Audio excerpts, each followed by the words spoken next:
Dime tu verdad, nadie me está sacando. Tú sabes cómo estoy sufriendo, todo lo tengo que decir. Cuéntame, tu despedida para mí fue dura. Será que te llevo a la luna y yo no supe hacerlo así. Te estaba buscando por la calle gritando, eso me está matando. Oh no, te estaba buscando por la calle gritando. Bismillahirrahmanirrahim. Assalamualaikum warahmatullahi wabarakatuh. Hai, perkenalkan nama saya Salsabila Balkis Alif dari kelas M231 nomor urut 27. Baik, dalam video kali ini saya akan menceritakan salah satu toko wirausaha yang sukses. Dan di sini saya akan menceritakan salah satu pengusaha muda sukses yang ada di Makassar. Yaitu Nurlinda Dwi Sukti yang biasa disebut dengan sebutan Dwi Afor, yang lahir pada tahun 1993, merupakan anak dari Bapak Haji Sukri Liwang dan Ibu Haji Rostia. Dwi Afor merupakan salah satu selebgram dan pengusaha muda sukses yang ada di Kota Makassar. Sebelum menjadi pengusaha brand kosmetik seperti saat ini, Dwi dulunya sempat bercita-cita ingin menjadi polwan mengikuti jejak ayahnya. Dwi sejak kecil sudah akrab dengan yang namanya kerja keras. Pada saat duduk di bangku perkuliahan, Dwi pernah menjadi seorang sales dealer motor yang membagikan brosur di tepi jalan. Selepas jadi sales, Dwi merantau ke kota Kendari. Dia menjadi anak magang di salah satu maskapai penerbangan komersil. Namun akhirnya petualangannya pun berakhir dan Dwi pun kemudian memutuskan untuk kembali ke kota kelahirannya, yaitu di Makassar, dan memulai kembali kehidupannya dari nol. Untuk memenuhi segala kebutuhannya, Dwi bekerja sebagai sales air minum kemasan dan berkeliling dari warung ke warung, hingga akhirnya diketahui oleh keluarganya dan dianggap membuat malu keluarga. Selepas dari itu, Dwi melanjutkan kerja di salah satu perusahaan bank. Di situ Dwi pernah diperlakukan dengan tidak pantas. Dwi merasa tidak cocok menjadi karyawan dan dari situlah Dwi berpikir untuk bertekad menjadi orang yang sukses dengan berbisnis.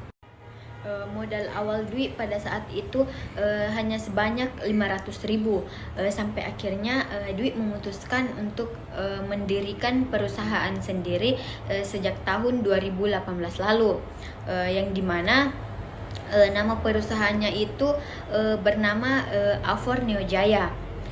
Pada awal berdirinya perusahaan ini, Afor Neojaya hanya mendistribusikan produknya hanya di bagian Makassar dan sekitarnya.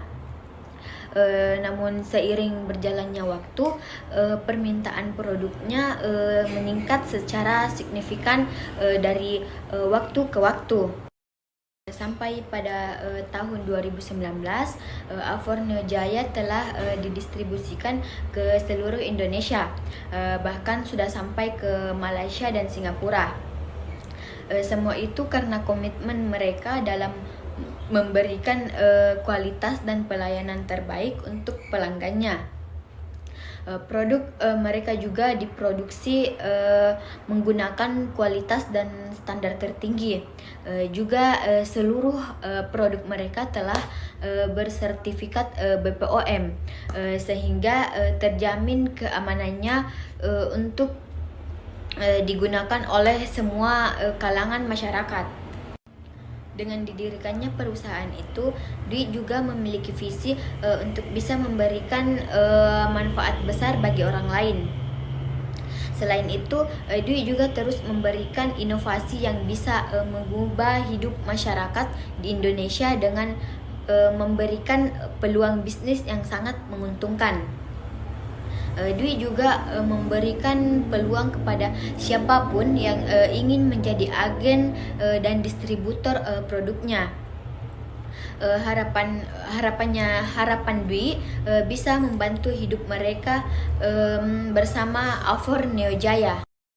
Saat ini Avor Neo Jaya telah memiliki dari 50.000 agen dan distributor yang tersebar di seluruh Indonesia. Penghasilan Dwi sekarang pun sudah mencapai kisaran 500 sampai miliaran per bulannya. Alasan saya memilih Dwi Avor karena saya pribadi sangat termotivasi akan cerita hidup, perjuangan, dan proses yang beliau lakukan.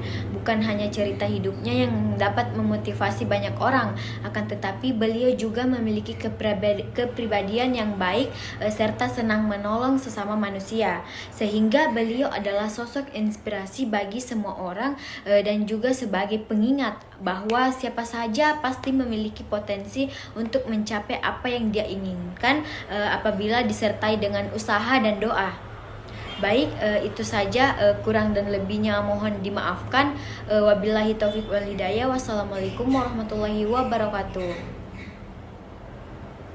Assalamualaikum warahmatullahi wabarakatuh. Perkenalkan, nama saya Marlin Septiani dari kelas M231 dengan NIM 2304075010006. Di sini saya akan menceritakan biografi dari Ahmad Zaki. Ahmad Zaki adalah seorang pengusaha teknologi asal Indonesia yang dikenal luas sebagai pendiri Bukalapak, salah satu perusahaan e-commerce terbesar di negara ini. Ia lahir pada 24 Agustus 1986 di Sragen, Jawa Tengah. Zaki tumbuh dengan minat besar pada teknologi sejak usia muda. Ketertarikannya pada komputer dimulai ketika pamannya memperkenalkan dunia teknologi kepadanya, dan sejak saat itu, ia terus menggali ilmu di bidang tersebut. Zaki melanjutkan pendidikannya di Institut Teknologi Bandung, salah satu universitas terkemuka di Indonesia, dan lulus dengan gelar di bidang teknologi informatika pada tahun 2008. Selama masa kuliah, ia menunjukkan bakatnya dengan memenangkan berbagai kompetisi teknologi dan informatika. Salah satu pencapaian pentingnya adalah saat ia menciptakan Mobil Surveyor, sebuah software untuk mengukur jalan raya, yang kemudian digunakan oleh Departemen Perhubungan Indonesia. Setelah lulus, Zaki sempat bekerja di sebuah perusahaan konsultan teknologi. Namun, jiwa wirausahanya membawanya untuk memulai usaha sendiri di bidang teknologi, termasuk membangun beberapa startup kecil. Pada tahun 2010, Ahmad Zaki bersama Nugroho Heru Cahyono dan Fajrin Rashid mendirikan Bukalapak dengan misi untuk membantu usaha kecil dan menengah atau UMKM di Indonesia mengembangkan bisnis mereka melalui platform digital. Inspirasi mendirikan Bukalapak datang dari pengamatan Zaki terhadap UMKM di Indonesia yang memiliki potensi besar, namun seringkali sulit berkembang karena terbatasnya akses ke pasar dan teknologi. Bukalapak awalnya beroperasi sebagai marketplace yang mempertemukan penjual UMKM dengan pembeli secara online. Pada awalnya, Zaki dan timnya mengalami tantangan besar, terutama dalam mendapatkan kepercayaan para pedagang tradisional untuk berdalih ke platform online. Namun, dengan kerja keras dan kegigihan, Bukalapak perlahan-lahan mulai menarik minat para penjual. Salah satu kunci keberhasilan Bukalapak adalah pendekatan Zaki yang fokus pada pengembangan produk yang intuitif dan mudah digunakan oleh orang-orang awam teknologi, terutama para pedagang UMKM. Bukalapak juga mendukung komunitas penjualnya dengan berbagai program edukasi dan pendampingan. Bukalapak tumbuh pesat dan menjadi salah satu platform e-commerce terpopuler di Indonesia, bersaing dengan raksasa lainnya seperti Tokopedia dan Shopee. Pada tahun 2017, Bukalapak mencapai status unicorn, yang artinya perusahaan tersebut memiliki valuasi lebih dari $1 miliar US. Di bawah kepemimpinan Zaki, Bukalapak berhasil mendapatkan pendanaan dari berbagai investor besar, termasuk dari luar negeri. Ahmad Zaki dikenal karena visi dan inovasinya dalam membangun ekosistem digital di Indonesia. Bukalapak tak hanya menjadi tempat jual beli, tapi juga memperkenalkan layanan-layanan baru seperti fitur pembayaran digital dan kemitraan dengan berbagai institusi finansial untuk membantu UMKM dalam aspek keuangan. Kemudian pada tahun 2019, Ahmad Zaki memutuskan untuk mengundurkan diri dari posisinya sebagai CEO Bukalapak. Namun, beliau tetap terlibat dalam perusahaan sebagai penasihat. Setelah keluar dari Bukalapak, ia mendirikan Init6, sebuah venture capital yang fokus pada investasi di startup teknologi tahap awal di Indonesia. Beliau tetap menjadi salah satu tokoh penting dalam ekosistem teknologi dan startup Indonesia, serta seringkali berbicara di forum-forum nasional dan internasional mengenai pentingnya inovasi, teknologi, dan digitalisasi untuk kemajuan ekonomi negara. Ia juga menjadi panutan bagi banyak pengusaha muda di Indonesia yang bermimpi untuk membangun startup yang sukses. Itulah biografi singkat dari saya, biografi Ahmad Zaki. Adapun alasan saya memilih Ahmad Zaki sebagai tokoh inspirasi karena keberhasilannya dalam membangun Bukalapak dari nol menjadi perusahaan unicorn, serta dedikasinya untuk memberdayakan UMKM di Indonesia melalui inovasi teknologi. Ketekunan, visi yang kuat, dan kemampuannya mengatasi berbagai tantangan menjadikan panutan bagi para pengusaha muda yang ingin berkontribusi dalam pertumbuhan ekonomi digital di Indonesia. Itulah biografi dari Ahmad Zaki. Sekian dari saya.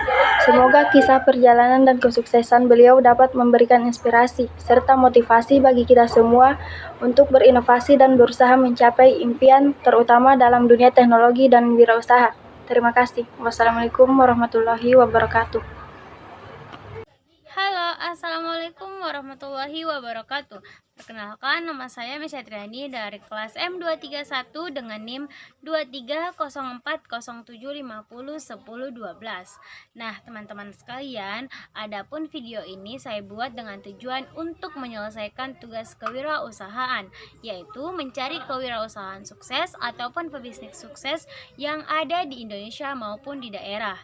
Nah, teman-teman sekalian, pada tugas kali ini saya mengangkat Hartono bersaudara, yaitu Robert Budi Hartono dan Michael Bambang Hartono, pemilik The Jarum dan Bank BCA.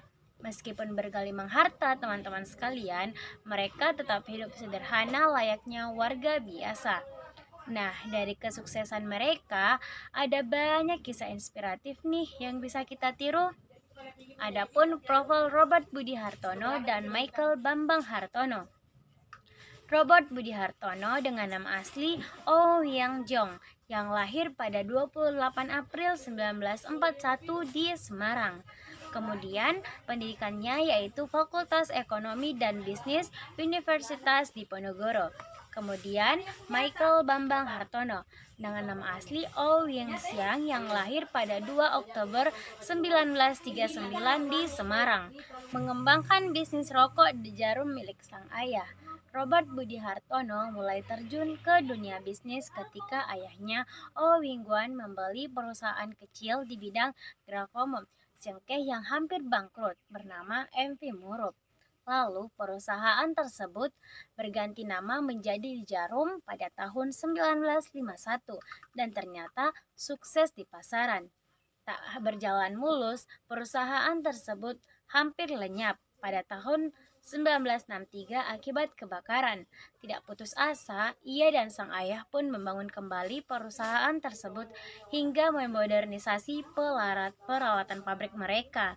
Nah, di tahun yang sama teman-teman sekalian, yakni pada 1963, sang ayah yakni Oh Wing-wan meninggal dunia, sehingga kedua anaknya yakni Robert Budi Hartono dan Michael Bambang Hartono melanjutkan bisnis mereka. Kemudian yang selanjutnya yaitu ekspor rokok ke luar negeri. Setelah hampir putus asa, mereka mulai mengekspor produknya ke luar negeri, teman-teman sekalian. Selang beberapa tahun, yakni pada tahun 1975, mereka memproduksi dan memperkenalkan produk rokok The Jarum Filter. dan pada tahun 1981 mengeluarkan merek rokok The Jarum Super. The Jarum kini menjadi perusahaan rokok terbesar di Indonesia, bahkan sampai berhasil memiliki lebih dari 75.000 karyawan, teman-teman sekalian. Wah, hebat sekali ya. Kemudian pemilik saham terbesar Bank BCA, Robert Budi Hartono bersama dengan sang kakak yaitu Michael Bambang Hartono juga melebarkan sayap bisnisnya ke berbagai bidang, salah satunya ke bidang perbankan di mana ia menguasai lebih dari 54% saham PT Bank Sentral Asia atau BCA. Nah, beginilah kisahnya teman-teman. Selanjutnya kisah atau bisnis Bank BCA. Bank BCA dulu milik Salim Group dan hampir bangkrut, teman-teman sekalian. Nah, teman-teman sekalian, pendiri perusahaan The Jarum, Robert Budi Hartono, telah mencatat dirinya sebagai salah satu tokoh sukses yang dianggap dengan prinsip hidup yang telah ia pegang erat. Pertama, yaitu prinsip warisan generasi menjadi pondasi kuat bagi keberlanjutan kekayaan. Robert Budi Hartono memandang pentingnya merancang strategi keuangan yang tidak hanya menguntungkan dirinya sendiri, tetapi juga menciptakan landasan kokoh kuat bagi keturunan. Kemudian, pemikiran jangka panjang ini membuka jalan bagi pertumbuhan dan keberlangsungan kekayaan keluarga. Kemudian yang kedua yaitu senyum. Senyum dianggap sebagai kunci pembuka pintu kesuksesan dan hubungan yang baik dengan orang lain. Kemudian yang ketiga yaitu menekankan hidup sederhana dan hemat. Dalam budaya Tionghoa, pentingnya menjauhi gaya hidup mewah dan berfokus pada kebijakan berhemat, sehingga dianggap sebagai kunci keberlanjutan kekayaan. Nah, kemudian yang keempat yaitu prinsip makan bubur dulu sebelum sukses, mencerminkan filosofi kesabaran dan perjuangan. Robert Budi Hartono memaknai bahwa sebelum mencapai puncak kesuksesan, seseorang harus siap menghadapi masa sulit. Kemudian yang terakhir yaitu prinsip kerja keras dan gigih menjadi pilar utama dalam mencapai keberhasilan. Bagi orang Tionghoa, usaha kerja keras, ketekunan dan kedisiplinan adalah nilai-nilai yang ditanamkan sejak dini. Nah, teman-teman sekalian, Robert Budi Hartono sendiri adalah contoh hidup dari keberhasilan yang dicapai melalui kerja keras dan tekad yang kuat. Nah, teman-teman sekalian, itulah tadi salah satu kisah inspiratif pengusaha atau wirausaha sukses yang ada di Indonesia. Sekian dari saya. Wassalamualaikum warahmatullahi wabarakatuh. Bismillahirrahmanirrahim. Assalamualaikum warahmatullahi wabarakatuh. Halo teman-teman, perkenalkan nama saya Nurul Kahar Nasrati dari kelas M231. Nah, di video kali ini saya akan memperkenalkan tokoh inspiratif saya dalam bidang bisnis. Simak videonya sampai akhir ya. Jadi, tokoh inspiratif saya dalam bidang bisnis yaitu Khairul Tanjung. Kesuksesan adalah sesuatu yang harus diperjuangkan. Tidak ada kesuksesan yang turun dari langit diberikan. Itu enggak ada. Khairul Tanjung merupakan seorang pebisnis terkenal di Indonesia. Jangankan di Indonesia, dia juga sudah terkenal di internasional. Khairul Tanjung lahir pada 16 Juni 1962 di Jakarta. Jakarta merupakan ibu kota negara Indonesia, negara tercinta kita. Ia lahir dari keluarga yang sederhana. Ayahnya adalah seorang wartawan yang kesulitan ekonomi. Walaupun dia terlahir dari keluarga sederhana, ia tetap menyelesaikan pendidikannya di Fakultas Kedokteran Gigi Universitas Indonesia.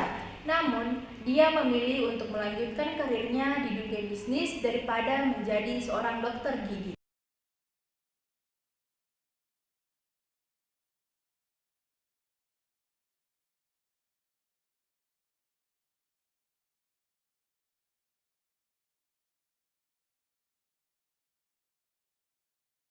Khairul Tanjung memulai bisnisnya saat ia masih kuliah dengan usaha kecil-kecilan seperti fotokopi dan jual buku. Setelah ia lulus, ia mendirikan Pra Group yang kini sudah berkembang menjadi City Group. Hairul Tanjung adalah konglomerasi yang bergerak dari berbagai sektor termasuk media seperti Trans7, Trans TV, CNBC, dan CNN Indonesia. Yang kedua, bidang perbankan, yaitu yang kita kenal sekarang sebagai Bank Mega. Yang ketiga, retail, yaitu pusat perbelanjaan yang kita kenal sekarang sebagai Transmart.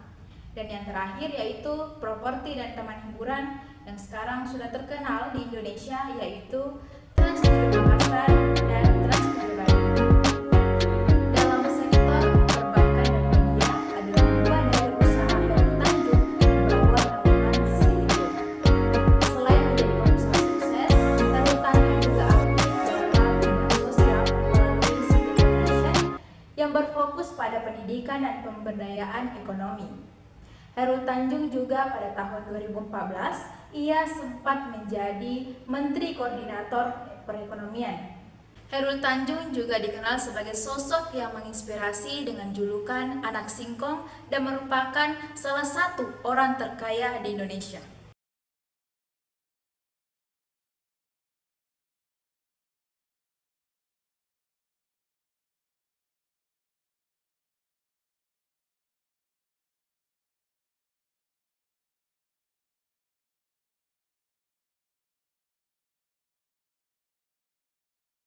Jadi, alasan saya memilih Hairul Tanjung sebagai tokoh inspiratif saya dalam bidang bisnis yaitu karena kisah hidupnya yang sangat bermakna dan menginspiratif banyak orang. Ia membangun bisnisnya dari nol dan berhasil membangun imperium bisnisnya dalam berbagai sektor. Keberhasilannya menunjukkan kemampuan beradaptasi, ketekunan, dan kecerdikan dalam menangkap peluang bisnis. Selain itu, ia juga dikenal sebagai sosok yang mempunyai jiwa sosial yang tinggi dalam berkontribusi pada pendidikan dan pemberdayaan masyarakat. Serta, ia juga menjunjung tinggi etika bisnis. Hal ini menjadi panutan bagi pebisnis muda yang ingin sukses secara berkelanjutan dan dapat bermanfaat bagi orang lain.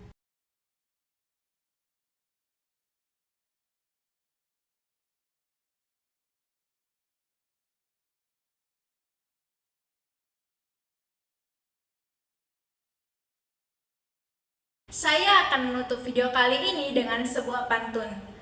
Ke pasar beli buah mangga, jangan lupa membeli durian. Cukup sekian yang dapat saya sampaikan. Semoga bermanfaat untuk kalian. Akhirul kalam, wassalamualaikum warahmatullahi wabarakatuh. See you.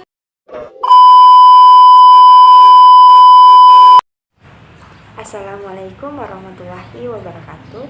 Perkenalkan, nama saya Nur Aisyah Fidriana dari kelas M231 nomor absen 09.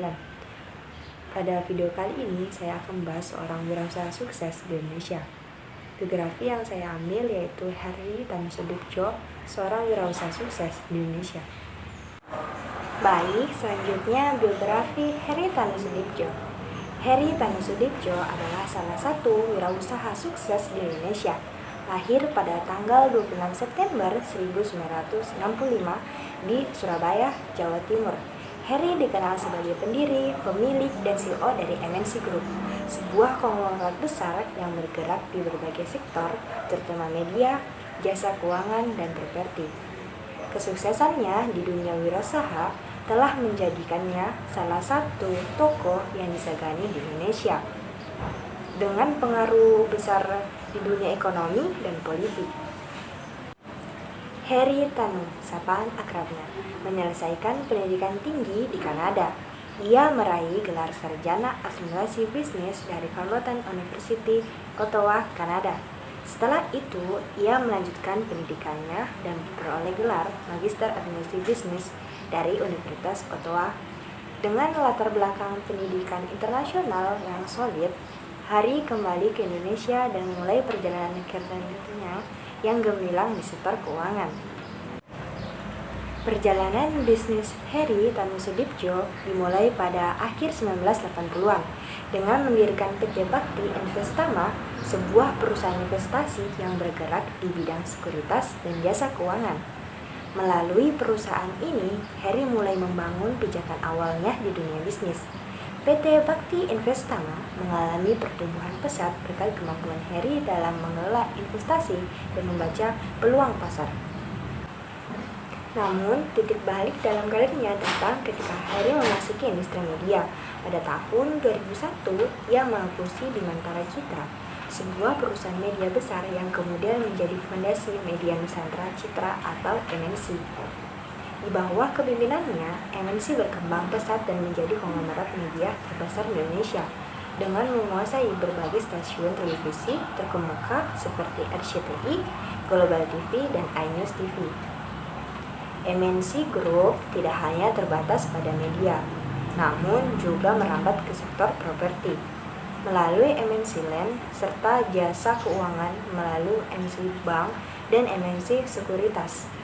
Keberhasilan Heri Tanu dalam mengembangkan MNC Group tidak lepas dari strategi bisnis dan inovatif dan kemampuannya melihat peluang pasar. Ia berhasil memanfaatkan momentum pertumbuhan industri media di Indonesia dan membangun jaringan yang kuat di berbagai sektor. Saat ini, MNC Group memiliki pengaruh yang signifikan dalam industri pertelevisian dan konten di Indonesia. Selain aktif di dunia bisnis, Heri juga terjun ke dunia politik. Pada tahun 2015, ia mendirikan Partai Persatuan Indonesia atau Partai Perindo, sebuah partai politik yang bertujuan untuk memperjuangkan keadilan dan kesejahteraan bagi seluruh rakyat Indonesia. Meskipun Partai Perindo masih tergolong baru, kehadirannya sudah cukup signifikan dalam peta politik nasional, berkat pengaruh dan popularitas Heri sebagai pendirinya. Kisah sukses Heri Tanu Sudibjo adalah contoh nyata dari seorang pengusaha yang berani mengambil risiko dan keluar dari zona nyaman.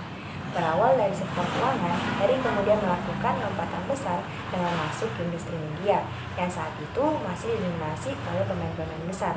Namun, dengan visi jauh ke depan, ia melihat bahwa industri media memiliki potensi pertumbuhan yang sangat besar, terutama di Indonesia, negara dengan populasi yang terus meningkat dan permintaan yang tinggi akan hiburan dan informasi. Langkahnya untuk mengakuisisi Bimantara Citra dan mengembangkannya menjadi MNC Group membuktikan keahliannya dalam mengelola bisnis skala besar. Keberanian dan kepandaiannya dalam membaca tren pasar serta memanfaatkan peluang membuatnya menjadi salah satu pengusaha paling berpengaruh di Indonesia.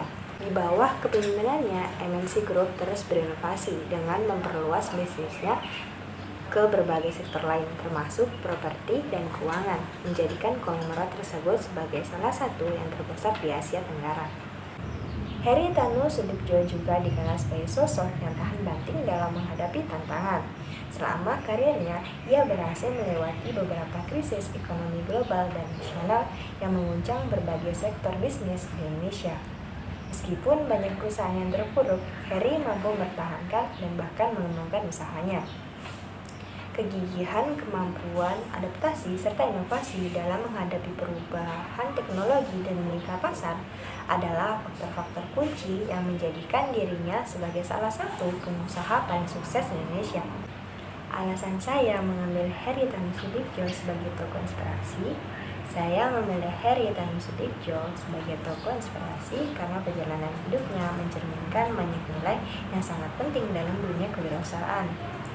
Ia adalah sosok yang berani mengambil risiko besar dengan terjun ke industri media yang saat itu masih sangat kompetitif dan didominasi oleh pemain-pemain besar. Namun, dengan visi dan kerja keras, dia berhasil membangun kerjaan bisnis yang tidak hanya sukses tapi juga terus berinovasi. Sekian dari saya, kurang dan lebihnya mohon dimaafkan. Wabillahi taufiq wal hidayah. Wassalamualaikum warahmatullahi wabarakatuh.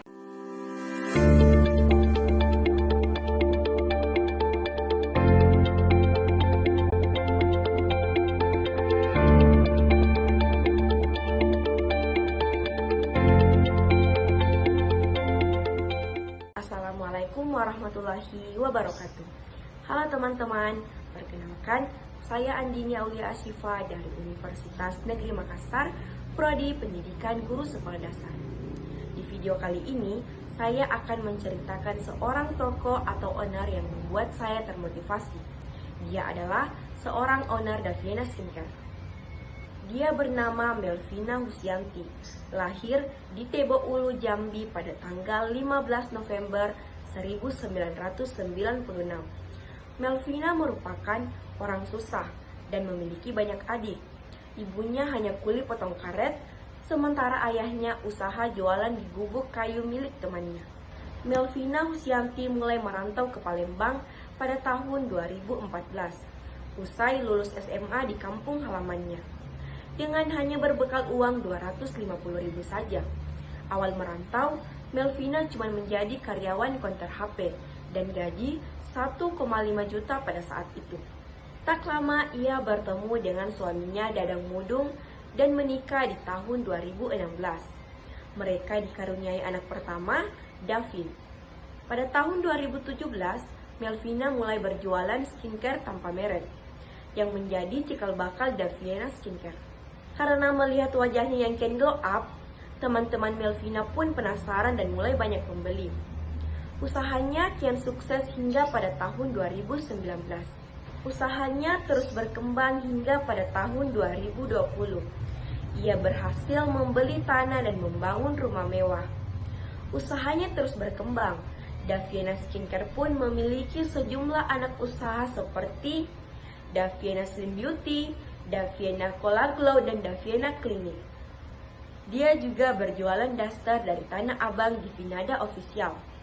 Bukan hanya rumah mewah dan mobil mewahnya, Melvina juga memiliki Indomaret pribadi di dekat rumahnya.